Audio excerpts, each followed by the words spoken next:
കൽപ്പറ്റ നഗരസഭയിലെ LDF chairman സ്ഥാനാർത്ഥി P Viswanathan നമ്മോടൊപ്പം ചേരുന്നു. എന്താണ് ഈ തെരഞ്ഞെടുപ്പിനെ പറ്റി താങ്കൾക്ക് പറയാനുള്ളത്? കൽപ്പറ്റ മുനിസിപ്പാലിറ്റി ഈ വർഷം ഇടതുപക്ഷം തിരിച്ചുപിടിക്കും.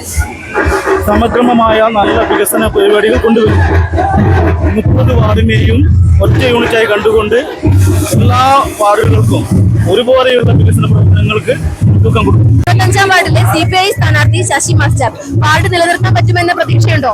തീർച്ചയായും നിലനിർത്താൻ പറ്റും. ഒട്ടനവധി വികസനങ്ങൾ നിലവിലുള്ള കൺസിഡർ ചെയ്തിട്ടുണ്ട്. പിന്നെ അതിൽ കൂടുതൽ വികസനങ്ങൾ ചെയ്യാൻ കഴിയുമെന്നുള്ള ഉറപ്പുണ്ട്.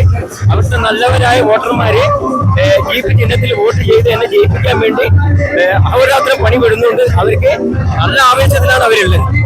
30-ാം വാർഡിലെ LDF സ്ഥാനാർത്ഥി ഷിഫു MK നമ്മോടൊപ്പം ചേരുന്നു. വാർഡ് തിരിച്ചുപിടിക്കാൻ വേണ്ടി പറ്റുമെന്ന പ്രതീക്ഷയുണ്ടോ? നാട് മാത്രമല്ല, കൽപ്പറ്റ നഗരസഭ ഒന്നാകെ ജനങ്ങൾ ഇടതുപക്ഷത്തോടൊപ്പമാണെന്നുള്ള ഏറ്റവും വലിയ തെളിവാണ് ഈ കാണുന്ന ജനസംഖ്യയാണ്. ഈ ഭരണസമിതിക്കെതിരെയുള്ള ഭരണത്തിനെതിരെയുള്ള കരുത്തറ്റ ജനവിധിയായിരിക്കും നമ്മൾ 13-ാം തീയതി അറിയാൻ പോകുന്നത്.